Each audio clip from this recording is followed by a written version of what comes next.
welcome to another episode of Duck It. Today we have Omar, a friend, a business builder.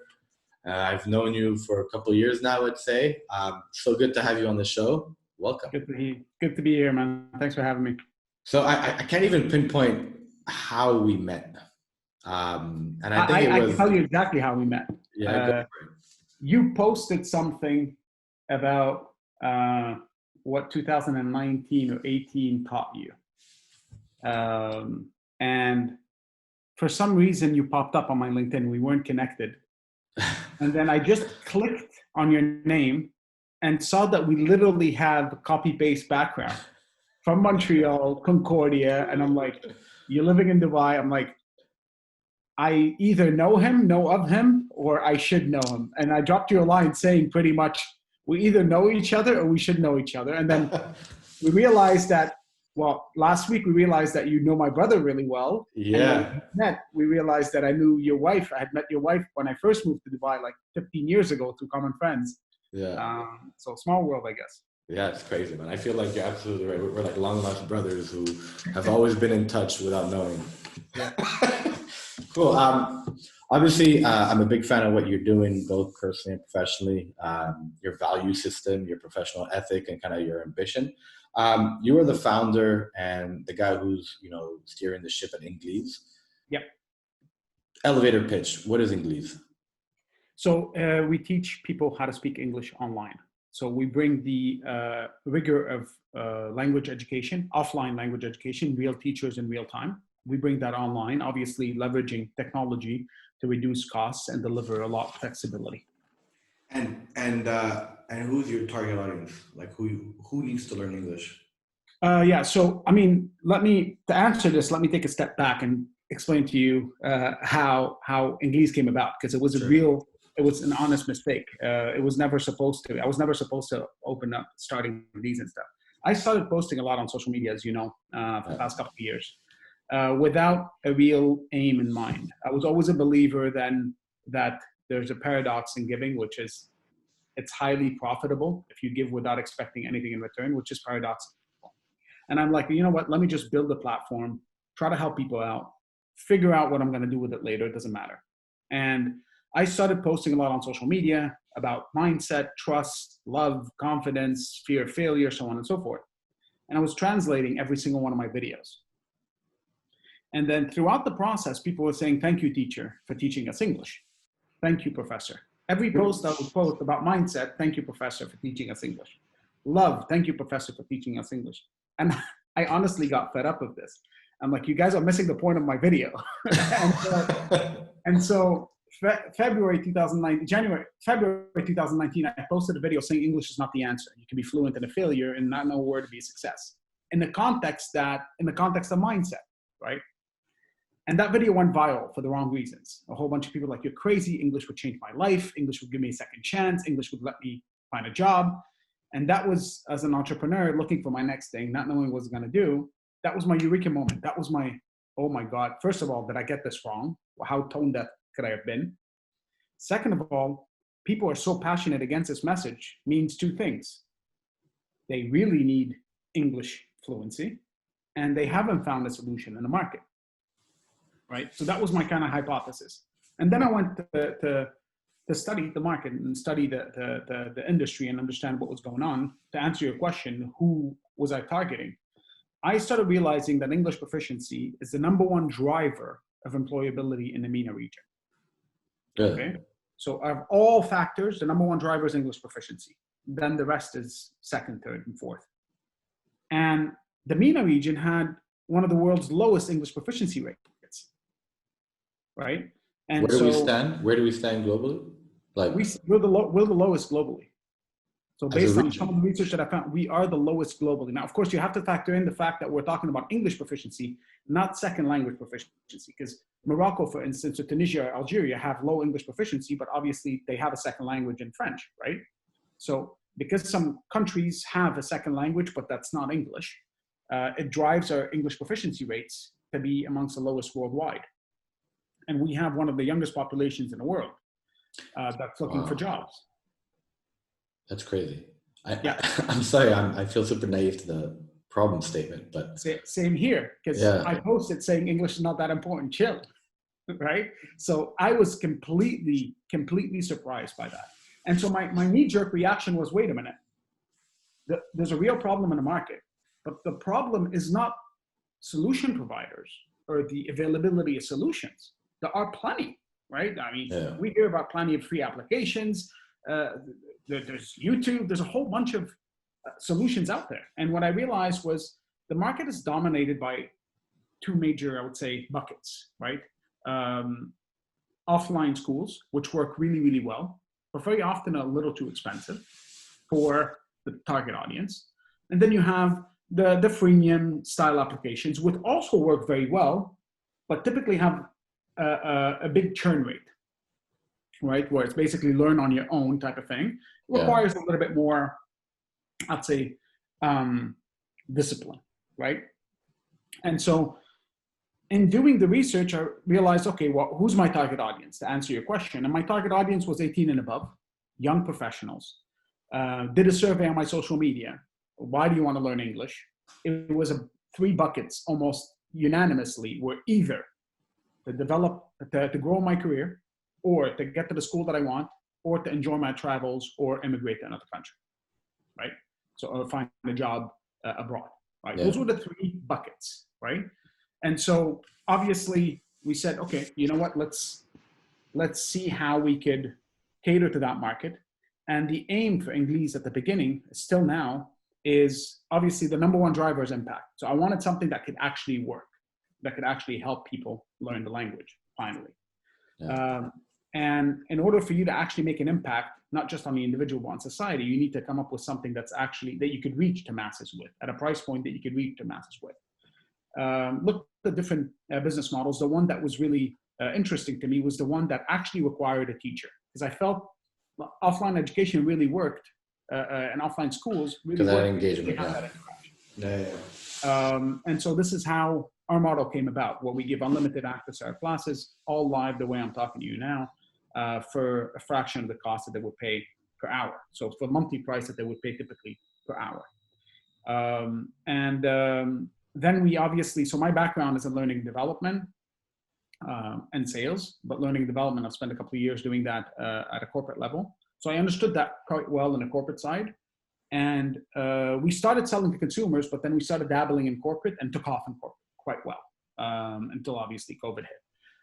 So we had some large names across Middle East, North Africa, large corporates take us on board. And I think one of the key learnings that I've had, and that was something that I had taken from my previous life in learning and development, a lot of corporates, their knee-jerk reaction were, well, we're fine. We're in, let's say we're in Iraq. Our employees are fine. Obviously they can do their job without having to be proficient in English. My next question was, what's your churn rate? And every single one of them really understood it, because when you develop people for them, they actually stick around longer and they're more engaged. If I do personal development for my personnel and I'm teaching them how to use a machine, they know it's for me, so they serve me better.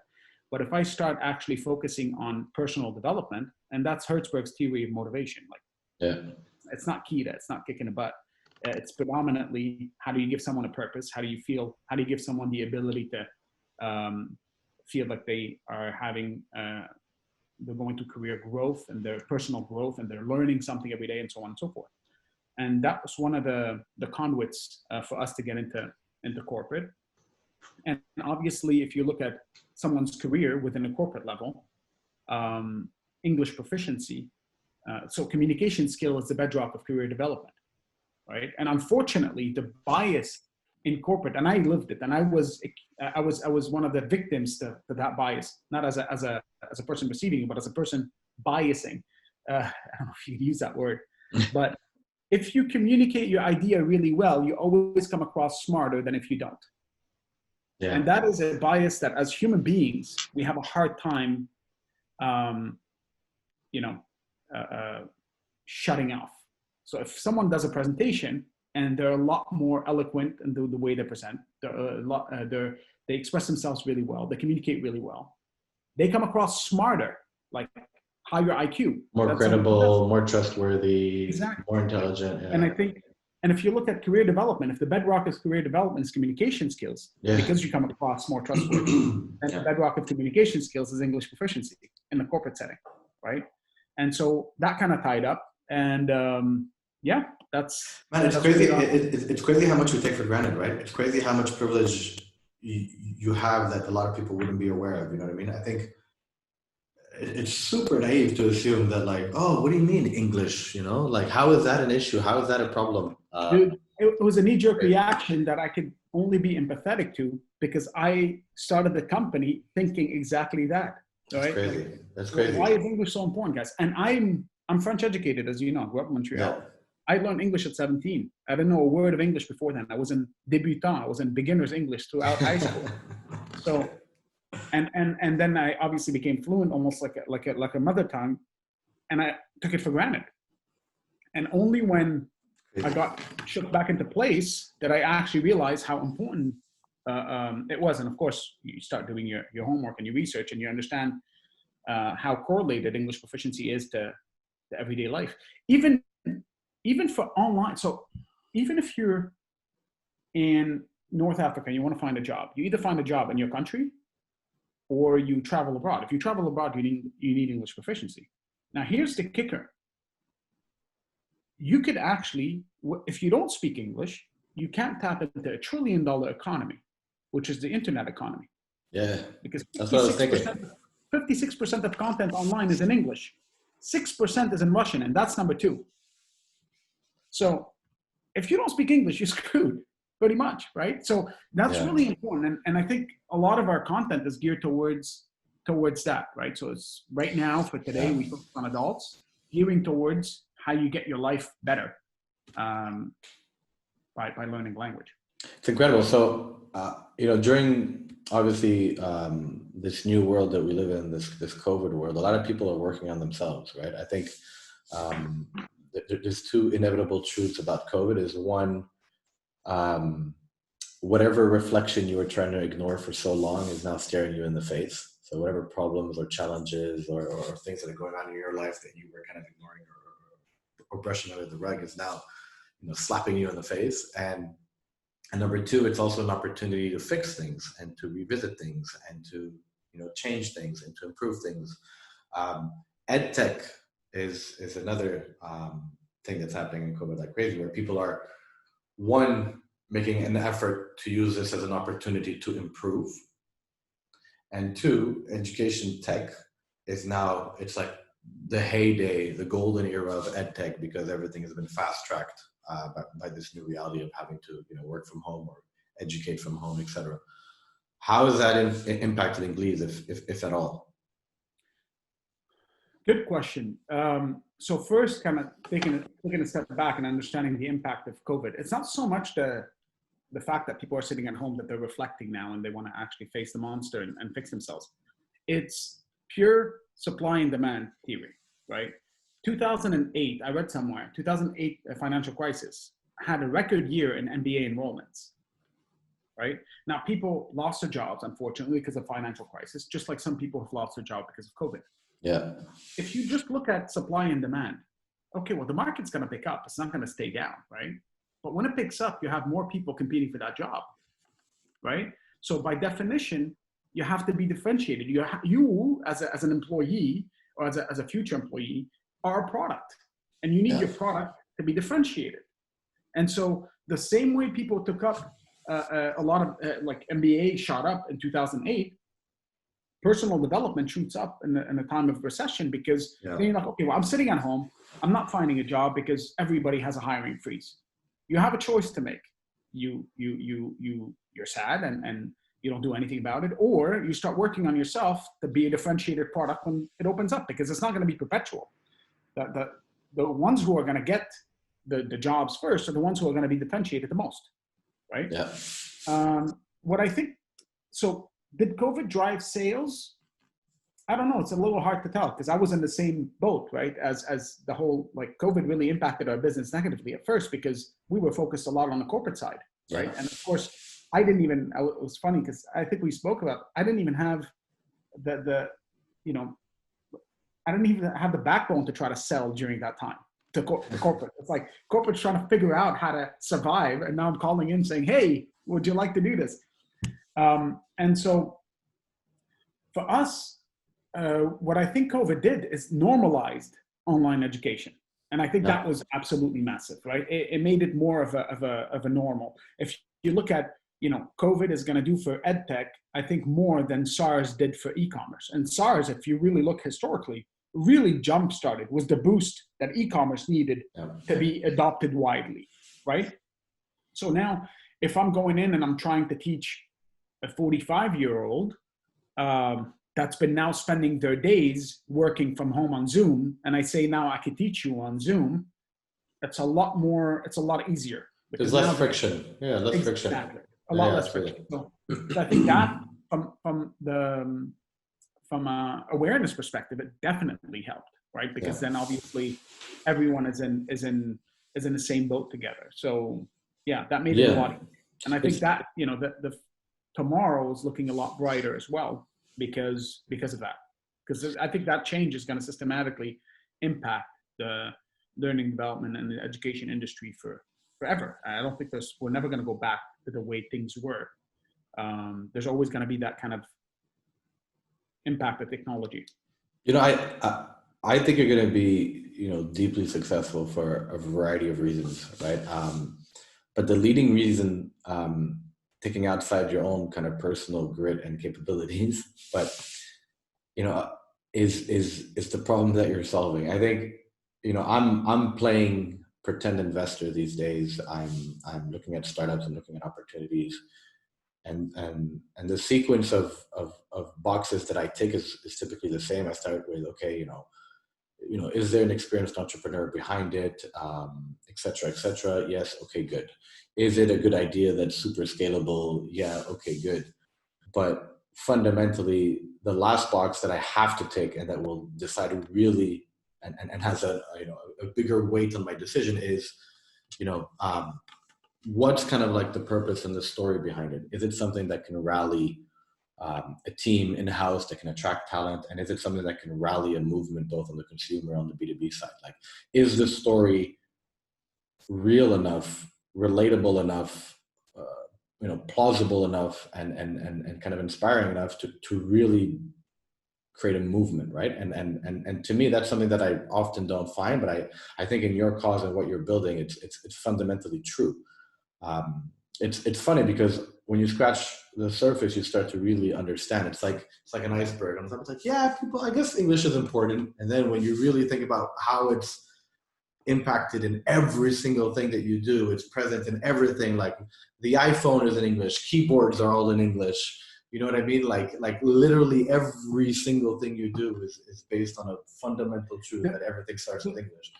It's crazy. I think one thing that I would add, specifically in English and specifically in today's world, in 2020, put aside COVID and all of that stuff, in today's day and age, I think one of the things that I really realized when I had made that dumb post, and I've obviously since built an entire company around it because it was a massive kind of slap in the face, a wake-up call, was English was fundamentally a driver of mindset. Because if you don't speak English today, for the most part, I don't want to generalize because I didn't think so at the beginning, but what I've realized after posting that is you actually innately feel inadequate in society. You feel like it's actually an obstacle, just like someone has an issue of it requires personal improvement and personal development, because I hit a nerve that was well beyond I hit a nerve that felt like it's been back in people's minds for a long time. And when someone responds, I don't get trolled online. I'm typically good with my followers, right? And they're good with me. They're great to me. I got trolled when I posted that video. And the biggest driver was I hit a nerve. I bothered them. And that only is a sign of insecurities that someone's carrying.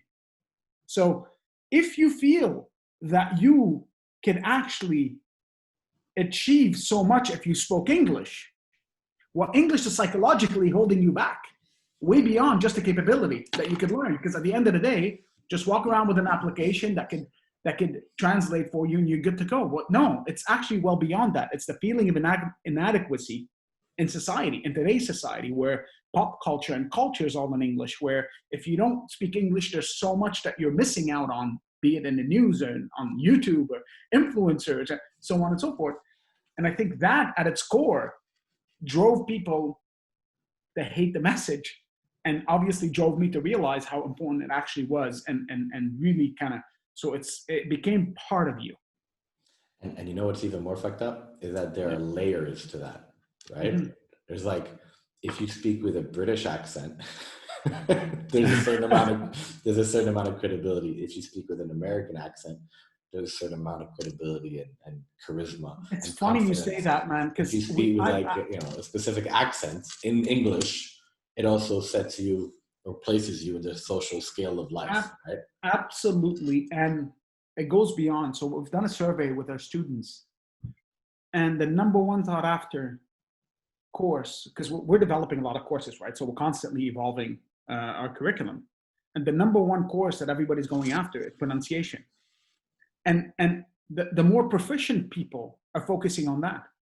So I'm like, what do you mean pronunciation? I thought it would be, let's say, I don't know, English for Career Development, which is a course that we developed. I'm like, no, pronunciation. Like, it's like, okay, so wait a minute, let me get this straight. And I've spoken to one of our customers that's been with us for a while. I'm like, okay, so you would rather speak 50 words incredibly well, enunciate them incredibly well, than be a lot more proficient than you are today? Yeah, hell yeah. Right. And I think, but that goes to show how important it is for the psyche, right? For you to feel better about yourself. It almost feels like if you speak fluently and you're proud of your pronunciation, it's the exact same feeling that you would get if you fit in a suit that you haven't fit in 10 years. If you're a woman and you fit in a dress that you haven't fit in 5 years. like, that feeling of confidence, that confidence booster takes English. You're not more confident if you have an MBA. Or I would say you're not less confident without an MBA, right? I would say that's a very small segment, right? But English is actually boosting your self-esteem, your personal self-esteem. And it was something that was surprising to me because I guess I took it for granted, right? And I think that's also a massive driver for us when we're talking about impact, right? Because people are not trusting me now to teach them a language. People are trusting me to help them help them get their confidence up, right? And so we spoke about this yesterday. Yeah. We spend a lot of our time making sure people sit in class.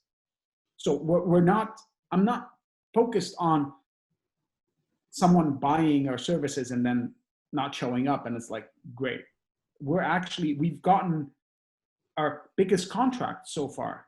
One of our first companies, an NGO, very known NGO, without naming them, and they were doing a 2 months trial with us. 2 weeks on, they paid us in advance. We were a small company. Cash flow wise and all of that, they paid us in advance. It was supposed to be a 2-month test for them to realize what's going to happen. 2 weeks on, they called us like, okay, we're going to give you. For as long as we have the endowment for it until 2020. This was mid 2019. My knee-jerk reaction is like, okay, awesome, but what did we do right? So that I could replicate that to everybody else. And again, I was driving impact, right? So for me, back of the mind was always impact's going to be profitable. How, I don't know, but we're going to figure it out. But let's just worry about caring, right? For a lack of a better word. And there are like 2 reasons. Those who sat in your classroom absolutely loved it. But most importantly, those who didn't called us to complain about how many times you were calling them into class. And he goes, that was counterintuitive, man, because I already paid you. So the fact that you're calling them into class is going to cost you more money. And I think that's the sense of responsibility as a company that we're taking on. Yeah. And I'm not teaching people how to speak English. I'm teaching people how to actually better their lives. And if someone gets off the couch, for lack of a better word, and decides to do it, well, I'll be damned if I just take their money and run. I want to then remind them of that constantly. Hey, you wanted to improve yourself. You're not going to get a six-pack by buying a gym membership. You need to go to the damn gym. You need to You need to watch your diet. You need to have discipline and exercise.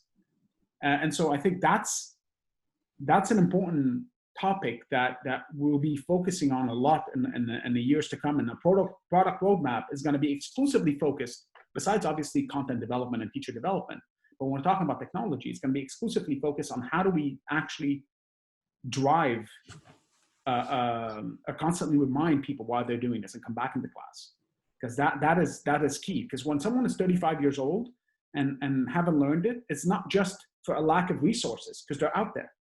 It's also motivation, style, drive, so on and so forth. And we really need to kind of reinforce those to make sure that we finally get someone over that hump and finally get someone to learn.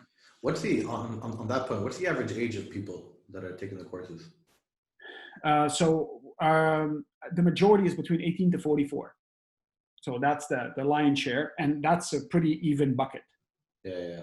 And we have our eldest student, I think it's 68 or 69, which is awesome. That's amazing. Yeah. And she's one of the most active students, so it's really, really cool. But yeah, 18 to 44 is the bracket, and obviously it fits within the bucket. There's a lot. I mean, you'd be surprised, because we don't teach kids now, and that's part of our plan, is to have a product for kids and obviously standalone product for kids. But you'd be surprised how many parents want their kids to learn, and that says a lot about the current education system, right? Because it's not, you shouldn't be seeking a third party to reinforce something as basic as English now. Yeah. But it's the case. And so you've been, building this business for a couple of years now. I've been aware of the road over the, I think, last year or so. What have you learned, man? What have you because I have a love-hate relationship with the whole startup ecosystem in our region. I see great ideas, great entrepreneurs go through tremendous struggle. I see others, glide through everything. So just, what are your learnings? You're building a business. I think in Paris. Yeah.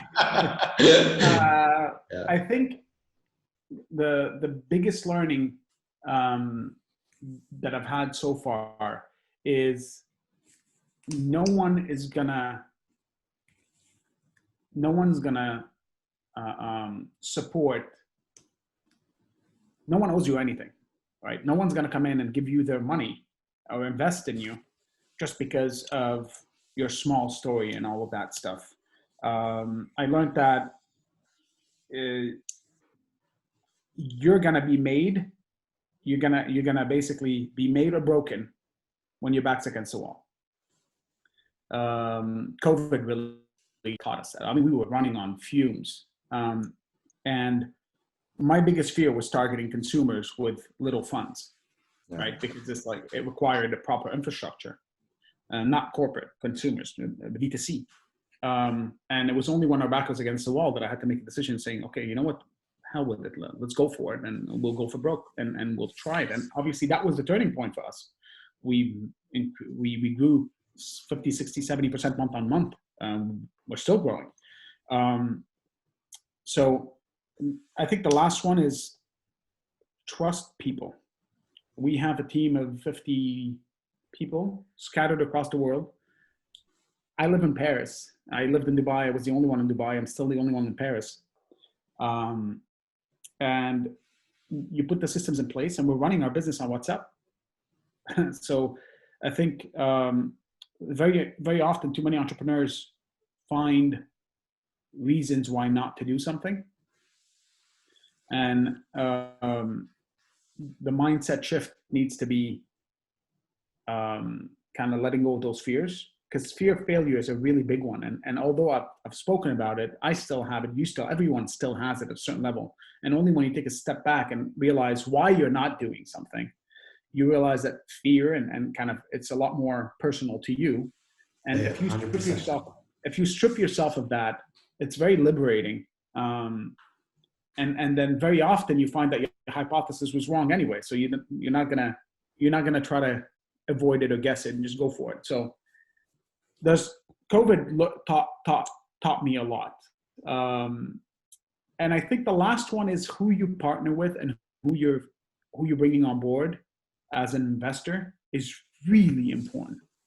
And I think you taught me more than anyone. You basically, when I had spoken to you, I don't remember, I was trying to pitch you as an investor. It was really, really early on. And you taught me a lot about, sorry? I missed the boat on that one. It's never too late. We'll talk later. But I mean, I think I was really naive going in trying to raise capital, and someone like you really kind of steered me in the right direction of saying, okay, well, you're gonna have founder friendlies and you're gonna have bloodsuckers. Just be careful because the stake bit out there, and that allowed me to surround myself with people that I really found to be very founder friendly, very people focused, so on and so forth, which I think is really important, especially at this stage where the core, the ethos of the company is being created, where what we stand for starts now. Our building blocks start now. Are we gonna build a bloodsucker that's just gonna suck value out and just kind of fill ourselves with cash and just not care? Are we gonna build something that's gonna impact people's lives and still be profitable in the process? All of this is highly influenced by who you bring on board early on. And I think what's the saying? You learn by doing, not by thinking, right? Right. And I completely agree with you on that. I think one of my first mentors in life was a guy that I worked for when I was in college. I worked for an AV company that did a lot of the jazz festival in Montreal, and I worked for this guy that was, man, he was driven by principles. Like everything you do has a principle. There's a way to do things, and everything is based on principles. And he was very big on an ethos that no means maybe. I'll never forget that phrase. Actually, Lebanese Montreal guy too, by the way. When I worked for him, he was in his late 60s. He should have been retired, but he was addicted to work, and he was super successful around this huge AV business. And he used to always tell me, no means maybe. I was always like, what the hell is this, old man saying? What the hell does he know? And then one day I sat down with him and I asked him, what the fuck does that mean? What does no mean maybe mean?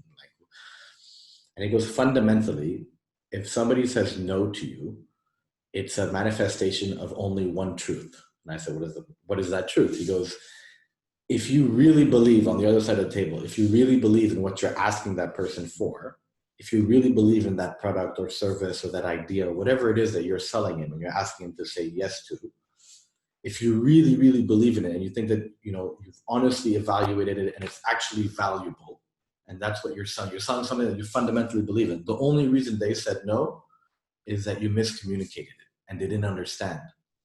And to go back to what you're doing in terms of English proficiency and being able to express yourself and the whole salesman piece of it, no means maybe is only possible if you're able to fucking express yourself, right? Yeah. So fundamentally, you have to be, two things to be successful. One, be a fantastic salesman. But two, have the ability to be a fantastic salesman, and that means having the proficiency of speaking English, right? So, or whatever that is, the language is that you're speaking to that person. So I agree with you. I think when you're building a company, you're going to get 1,000 no's, right? And if you live with the fundamental kind of belief that a no means actually maybe, because the only reason you got a no is you didn't transfer that feeling or that thought or that conviction appropriately to the other person, right? Yeah. So it's funny you say that, because obviously we're running as we're running a sales team and stuff like that. That's definitely something that we constantly reinforce. But I think one fundamental truth for any entrepreneur is you're always going to get more no's than yeses. Yeah. That's just the game, right? The way I look for it, and I'm not even going to compare, but obviously I saw that in an episode of The Last Dance with Jordan, when they're basically, he constantly finds an excuse to psyche himself up. Yeah. He almost invents what people say. That is something that has worked for me constantly. Endlessly, yeah. That I put on my social media, never underestimate the power of I'll show you. And that for me, it's almost like I would sit in meetings, and I swear to you, Chris, I'm almost secretly hoping the person says no. Although I'm going for a yes, I'm secretly hoping this person says no, because then that's going to give me that extra fire because I felt a little today, and I'm just going to show you, right? And it's not out of being vindictive. It's basically, this is the way I kind of, this is how my engine rolls, right? So I think every entrepreneur and anybody doing anything, don't underestimate the power of I'll show you. So you're going to get doubted, and it's not because of the person that's doubting. It's probably because, as you said, you miscommunicated, or the knee jerk I had was, for any investors like English, dude, they solved this like 80 years ago, right? Like, it's not like I'm not reinventing the wheel here, right? Yeah. And so for me, it was like, that was a massive driver. And again, today, I'll sit with anyone if I'm pitching an idea, or if I'm trying to fundraise, and I'm literally saying, if you're gonna say yes, I win. If you say no, thank you. Because at the end of the day, if you're gonna say yes, I get what I want. If you're gonna say no, you give me what I needed today. You just give me that extra boost. I'm gonna go out and I'm gonna remember you. I'm gonna remember this. I'm gonna remember that you said that it's useless, or whatever, it's not scalable, or whatever. I'm going to remember that. And that's going to be I'll show you moment, not again, out of vengeance or vindictiveness, but out of personal motivation. That's what wakes me up every morning. Even down to like people that I wanted to, there's one of my best friends who's probably going to watch this. I've been trying to bring this guy on board for a while, and we're just kind of having a little go at it. And I don't think we're agreeing on the numbers and stuff like that. And I keep on teasing him, saying, one day you're going to be interviewed, and you're going to say, yeah, he told me to join him back then as like employee number one, and I said no. And it's like that I'll show you moment that's constantly on repeat, just to kind of bother him. So I think rejection is part of the game. That's what a lot of people say. I say rejection is literally it's really the way to go. Like I really don't mind a rejection. I think that's what a lot of entrepreneurs have a problem with. And it's, look, it takes a lot of ego swallowing to take it, right? And it's difficult when you're selling something that you genuinely believe in, and someone simply says no. And it's really hard, man, because it's like, well, how no? How do you say no to this?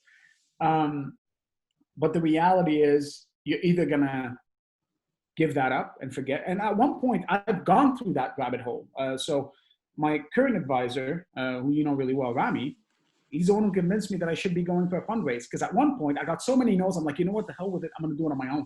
I'm not gonna raise capital. I'm not raising a penny, right? And he kind of, okay, take your ego, swallow it a little bit, chill. Here's the reason why I think this would be good for you. And then that kind of reminds you of, okay, let's go back down that route. Because rejection is difficult. It's not, a lot of people make light of it. It's not easy. But if you're able to, and I'm able to do that maybe 80% of the time, the other 20%, I fall in the same trap of, that hurts. But if you're able to turn that around. Yeah. You know what's crazy? I recently made an investment in a company, and I swear to God, the only reason I did it is because I watched that person not achieve what they wanted to achieve in a past life, maybe I think like 6 years ago. And I knew that failing now is not an option for him. Yeah. But that's... And I know that he has it in him, and the fire in him to succeed. I was like, dude, man, there isn't, like, that's enough. I don't need to see anything else. Like, I know who you are. I know what you've been through, and I know the motivation that you have now to succeed. I'm with you, bro. What do you need? You know what I mean? So I completely agree with that mindset. Yeah. One thing that I'm trying to steer clear from is on both ends. Is not over sweating nose and not over optimizing or over Sure. being happy with yeses, right? Yeah. Because at the end of the day, the success is not the the success of your company is not predicated on the fact that you raise capital. That's literally the beginning. You That's a just all of a different sudden topic. drop If you something. start talking about that, I'm gonna let loose, bro. I'll be careful. But I mean, it's, it really felt, and now that we've closed our round, it feels like the job is starting now. And I have Yeah. so much more to prove, because I'll show you, which was the motivation when you get no's, has been replaced, because I'm constantly finding that fire, right? It's been replaced with I'll prove you right. Right. And like you almost feel like so thankful for people who have trusted you. And now there's so many more monkeys on your shoulder to say, I'm gonna have to make sure that you walk away with 100x or 50x. Yeah, but it's an extra motivation, right? It's an extra kind Exactly. of, absolutely. Exactly. Yeah, and I think there's nothing better than kind of vindication, right? Also, it's kind of like, you've gotten people to believe in you, so you feel that extra responsibility. You've kind of backed yourself up against the wall because, like, you're daily kind of fighting your own kind of confidence. Hey, am I actually going to pull this off? Am I going to do this? Can I actually do this? Fuck, I don't know. Can I? Holy shit! I've said, I said I could to like 10 people. Things are going well, but can I actually get it to where I said it was going to get to? But then there's nothing more kind of, I guess, satisfying than fulfilling that, right? It's almost like you're in shock when it happens too, right? You're like, shit, is this really working? Like, Yeah. there's a Yeah. very thin line between insanity and kind of like, Yeah. I think that the best way to describe what I'm going through right now, I'm going through a roller coaster of one day feeling like a genius, another feeling like an idiot. And that's yeah, pretty it's much crazy. in perpetuity. And what I'm actually becoming a lot more self-conscious of is the days that I feel like a genius. I tell myself, okay, bro, when you feel like an idiot, just remind yourself that it's going to come back up again and you'll feel smart again. And don't worry about it. You'll be fine. So I'm kind of trying to give myself that kind of regiment but that's what I'm saying. Don't get too high or too low. Try to get to a point where it's like a steady state where you're not. Yeah, but you do that independently though. That's a great highs, but those lows are scary, right? Yeah, but what's crazy about starting a business and running a business and building a company and stuff like that is that you're completely alone in your ability to manage those thoughts. It's not something that you're sharing openly, right? It's not like you can talk about it with your team. It's not like the day you're having a super shitty day and you feel like a complete idiot that you can go to your team and be like, I'm an idiot, we're idiots, what are we doing? You cannot do that, right? Like you're actually super alone by yourself and you have to deal with those emotions sometimes. Yeah. The most lonely, I mean, that's where for me, what really helped was surrounding myself with, with guys like Rami, guys like you. Every now and then I'll shoot and like, what do you think of this? Or like, if I have, especially you, I felt like you've always had a good judgment call on people. How many times have I sent you a LinkedIn profile saying, I'm thinking of hiring this guy, what do you think?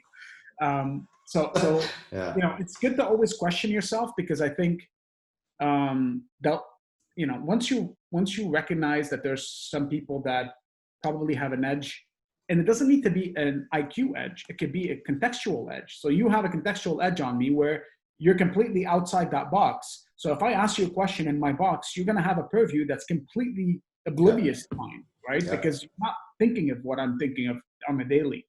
So I think that is an edge that people should embrace. Well, he doesn't know what I'm going through. Yeah, actually, that's good. That's great. Because that might have a completely different feedback that you didn't think of because you're too deep in. So surrounding yourself with people that you believe have the necessary EQ and IQ to get what you're going through and give you, I would say, selfless advice of how they would do it, especially if they're outside of what you're doing on a day-to-day, is so important. Yeah, and fantastic. Like Rami, is my filter very often. Like if I feel like doing something and I'm like, wait a minute, I'm too emotionally involved in this decision. Let me take a step back. I'll shoot it in a completely different direction and ask him, what do you think? And then I'll have different options that allow me to to make a more pragmatic and more sound decision. And now I'm fortunate with the investors that we're bringing on board. Amir, who I'm sure you know as well, is excellent in that. And I do this very often now with him, where I'm thinking of this, or a couple of days ago, I sent him a message saying, I'm worried about this. I need 15 minutes to just kind of shoot the shit. He goes, okay, let's go. And it really kind of helps you reframe things, because then you're talking to people that are not going through what you're going through 24/7. They're going through it for 3 minutes a week, right? And that's so healthy to have someone that's, dude, don't worry about it. This is a big picture. Remember that. And then, so who you surround yourself with really helps you as an entrepreneur early on. Yeah, I mean, I completely agree with you, but what worries me a bit about kind of the Middle East in general when it comes to that topic is how many of those do we have, right? How many of those, investors or founder friendly, done it, has good experience to share? How many of those people do we have in our market?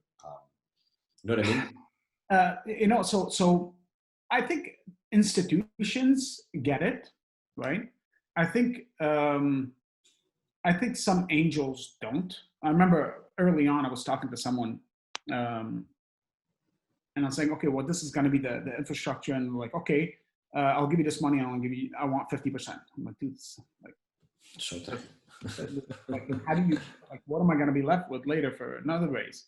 Well, what are you going to raise for? I'm like, oh, okay, so probably you didn't get it. And I'm like, but then I also need to give employee shares. What? You don't need to give employee. And I'm like, okay, you're not getting it, right? So I think it's very easy to spot as angels, right? And I think institutions get it by and large. I think the biggest problem, and I saw one of your previous messages, podcasts. Yeah. It was a really good one with MEVP. And I think that the biggest message I would send to guys like that, not necessarily MEVP, I've never spoken to him about Englease, but it's, some institutions don't get the stage of the business really well, right? So I was pre-seed or seeding, and I was getting questions that you would ask at Series A, Series B. Yeah. So I'm like, dude, I haven't figured that out yet. I'm like 6 months into my journey, right?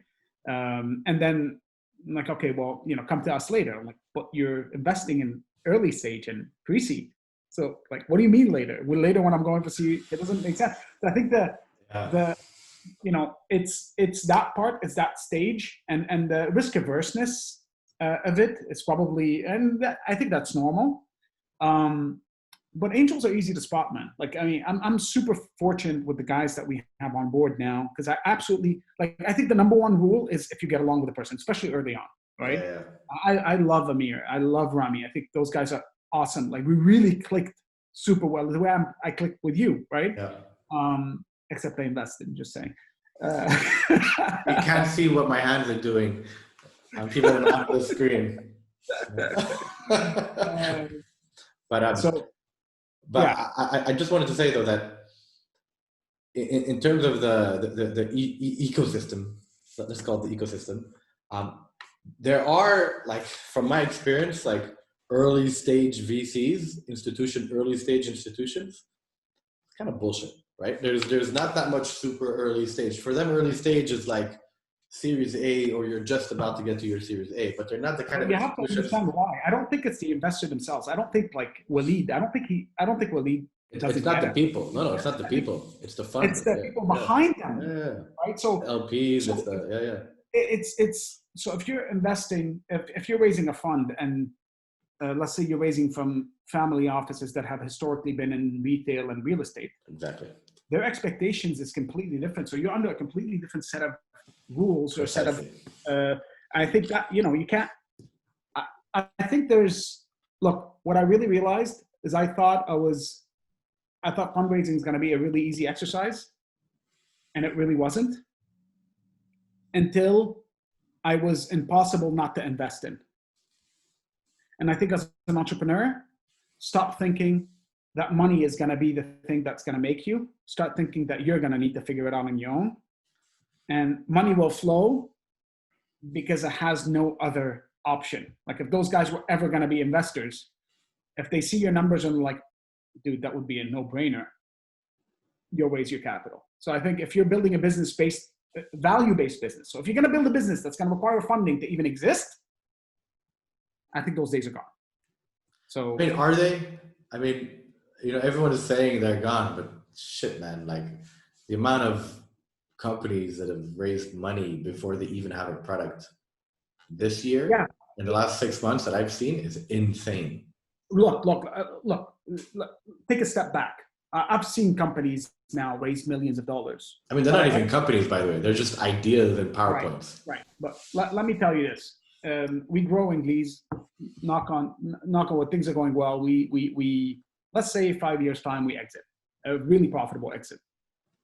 As an entrepreneur, it'll be very easy for me to raise a lot of capital because of that historical currency based on an idea, right? So that credibility is there. So I've seen a lot of entrepreneurs now raise millions of dollars, but I also know that their history has been quite positive, right? So it doesn't necessarily bridge over. It doesn't, not because you were successful there that you're going to be successful here. Yeah. But I think if investors at the end of the day probably have, a lot of investors, you alluded to that in your previous podcast, where there's a lot of FOMO.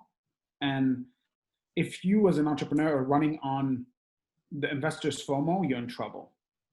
Like it can't be, like you have to literally be perfectly fine with them missing out because your currency cannot be high pressure sale because it's gonna boil down to your numbers. And if some entrepreneurs are not there and they're raising capital, either they're over diluting way too early, or they're getting in that game of need to raise capital to survive rather than to grow. That's not a game I, at 40 next month, want to get into. My opportunity cost is way too high as an educated ex-corporate professional to get into the whole, if I don't raise $100 million, I die as a business. It's too big of a risk for me, right? So I think that's a great message. I think if anybody ends up getting to the 53rd minute of this podcast, that's a great message.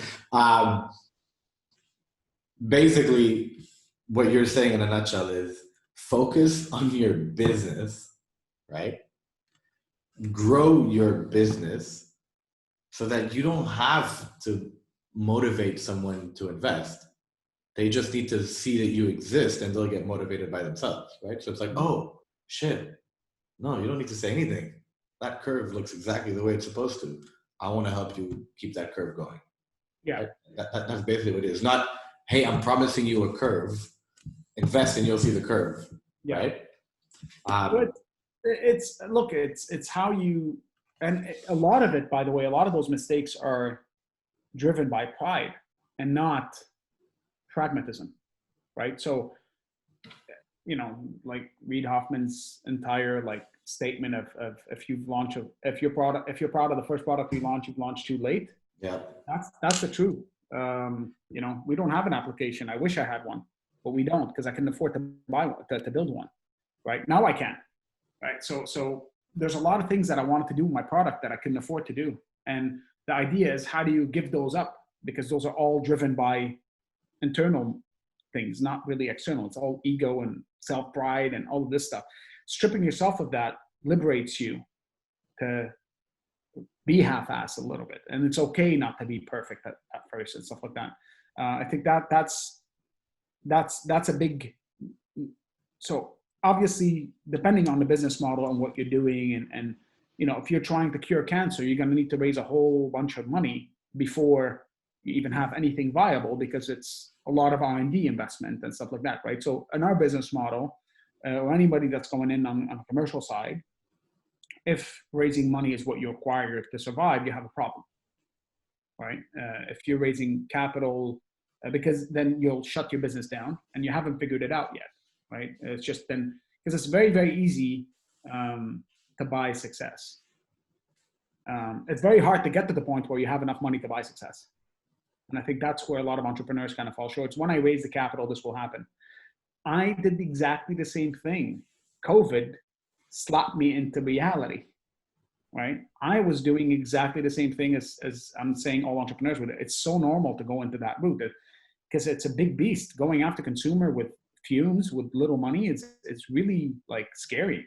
And it's also because you're so fundamentally in love with the concept and you think that it's the most foolproof business, and because you're living within your reality and your view and your perspective of it, but it's very hard to transfer that to somebody else, right? Unless they see the writing on the wall, Yeah, right? and driving.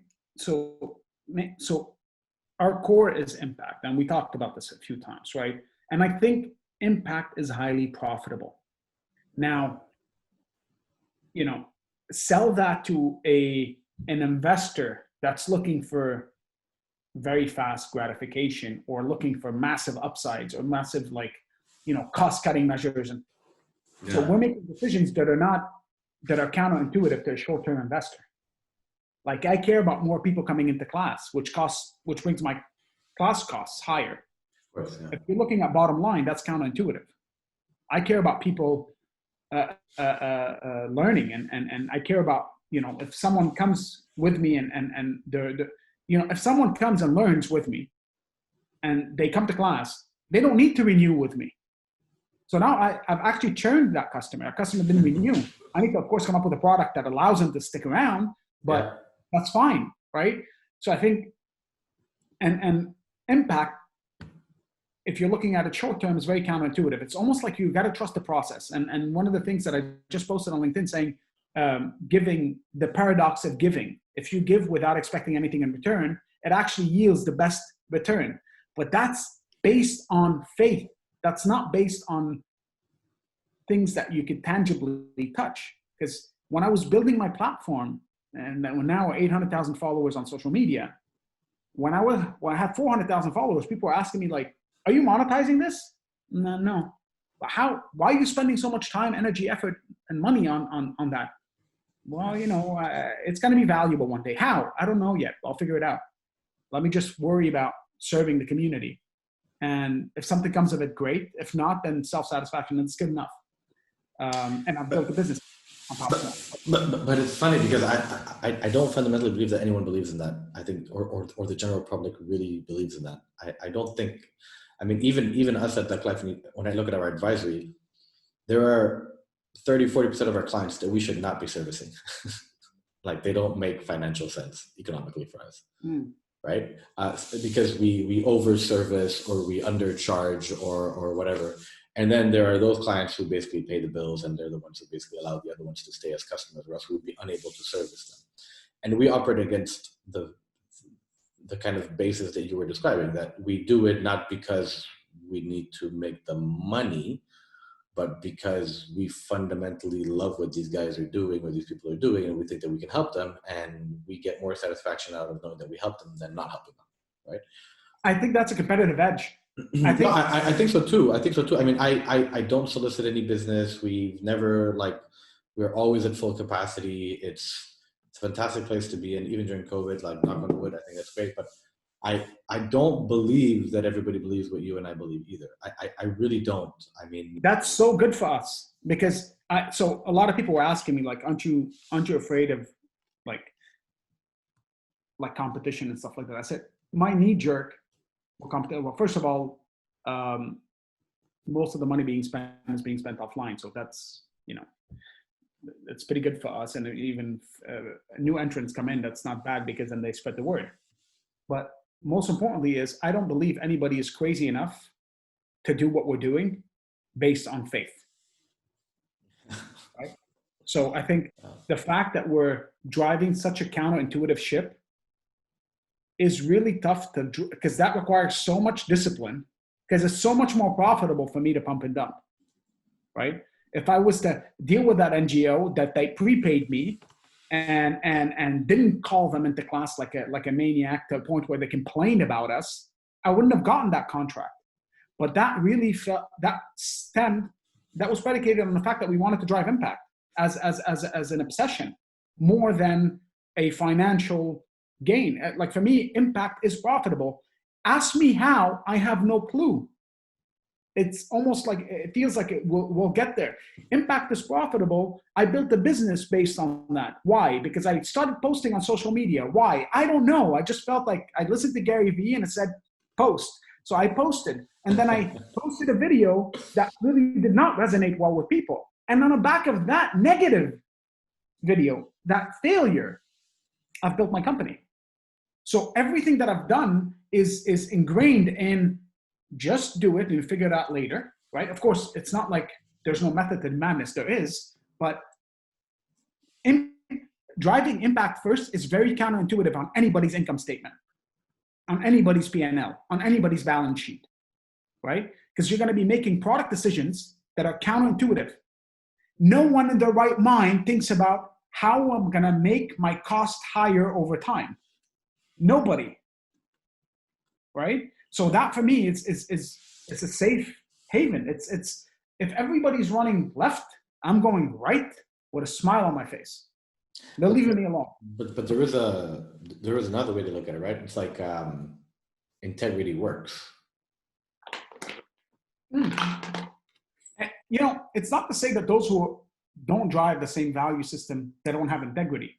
For me, it's not about integrity. It is about profits.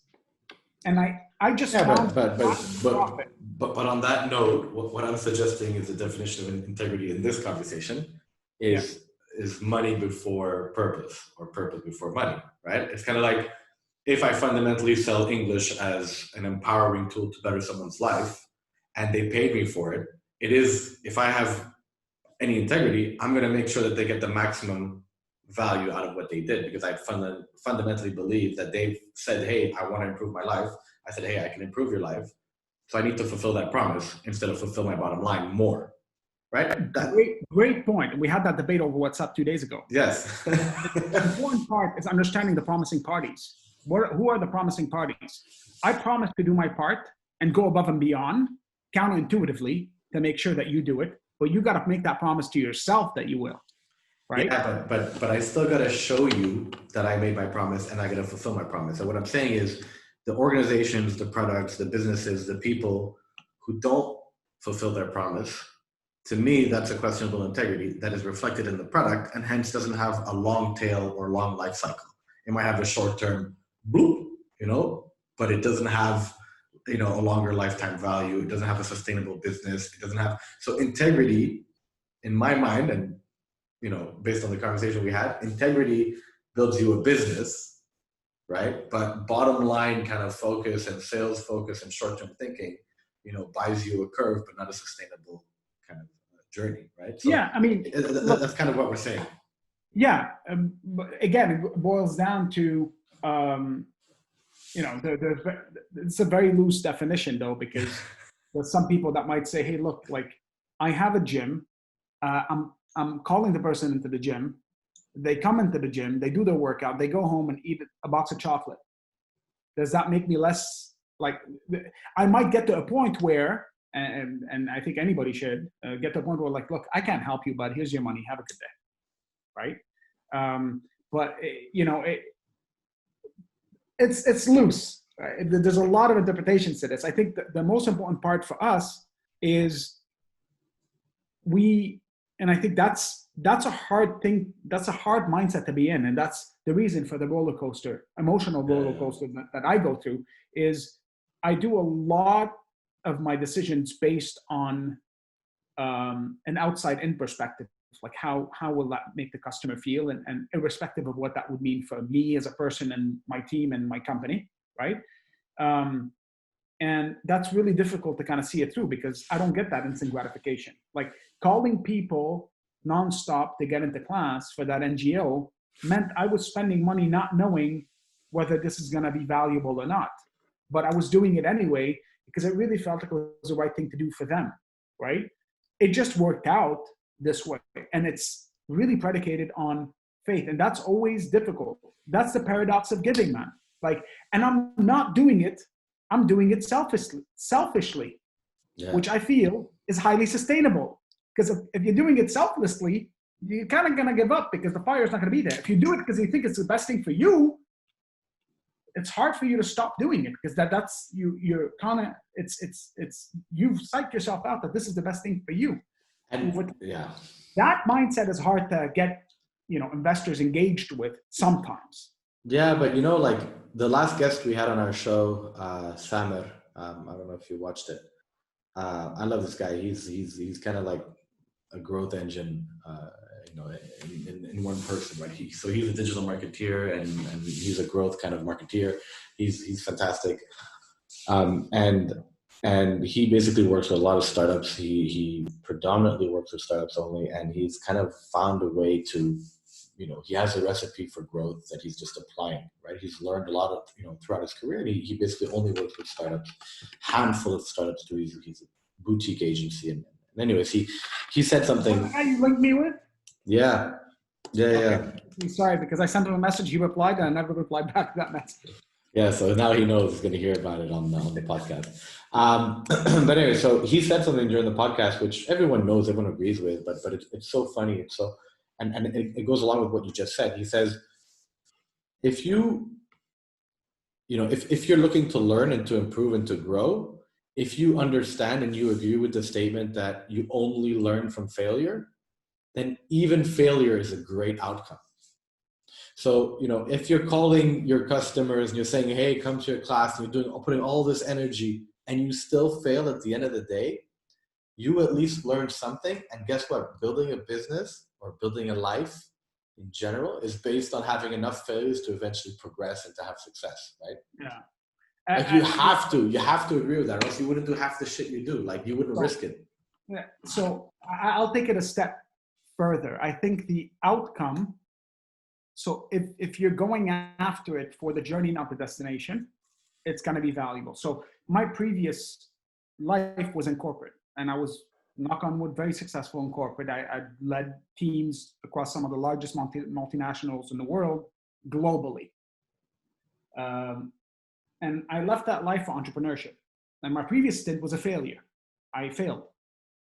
And my thought process, probably biased because I really wanted to do it, but that was my thought process at the time was, okay, I'm now earning X amount of money. If I leave this job that pays me a boatload of money and I start my own business, and if I do it, because if that works well, I'm a billionaire, I think that would be really risky. So my thought process was, okay, if I was to weigh it out, if I do that and I fail at the end of 2 years, will I be better off then than I am today earning the big pay? And the thought process there was, what can I do with that learning if this was a failure? And I actually made the decision based on the failure being equal or better. If the failure is equal or better, that's a good decision. Yeah. If I felt like, that's not going to be that great, then I wouldn't have left my job and started my own business. And I think, during that 2 years that I questioned that decision, you bet your bottom line I did, right? I did. Today, in retrospect and hindsight, it's always 2020. Yeah. And I was so right to I was dead wrong. I was dead right to think that way because, of course, the outcome, the upside is a no-brainer. The upside is I make $1 billion. Are you a billionaire now? No, that's a no-brainer. The likelihood of that happening is so little that you have to kind of factor in the downside as part of your decision-making process. Yeah. And so it wasn't so, and that's exactly what happened. I was reading 100 articles. I grew on social media. That's on the back of that failure. And it wasn't, I didn't do it to do that, right? I did it to hopefully try to be successful at it. But sure. my company today has been built, and to all entrepreneurs listening to this, literally, if you were to kind of judge, when the investors judge an entrepreneur, the smart investor is going to put the failure of that entrepreneur in the win column, like he had a previous failure, great. That's not a bad thing. That's actually a good thing, which is kind of weird. But you know this. You just invested in the company because a guy failed before. Yeah. And it's like, it's almost a reason. And literally, I've sat through entrepreneur pitches and then the review of the investors later, because this was a great opportunity that I've had with one of our current investors.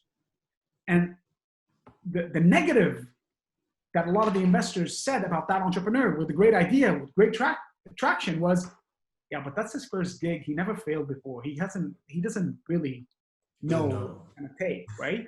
So, I think that's where failure is going to get you if you, fail gracefully and if you take on the learnings. And my last startup, for an entire year, I worked for free for investors, for free.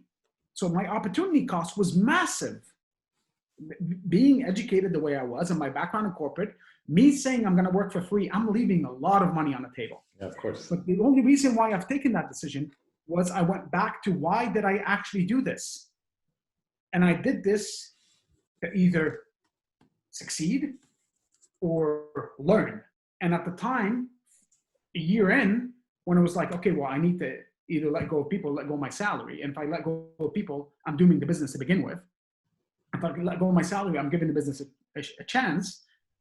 And that entire decision was, okay, Omar, you did this to either make a ton of money or learn in the process. Did you get the learning you wanted? No. So quitting now would be a dumb move. Yeah. Because you didn't get all the learnings you want. So, you know what? And I had read a blog at the time where it said that he learned more, one of the entrepreneurs that failed and then got another startup that funded by the same people that he failed the first time with, learned more when the ship was going down than when things were hunky-dory. And so for me, that was like a driver saying, okay, the hell with it. Let's just go for it. And if I am able to turn the ship around, great. If not, that experience will be valuable for maybe my next venture. And this is exactly what happened. Awesome, man. We've been talking for much longer than we had anticipated. I think you and me could probably keep going like I said we would.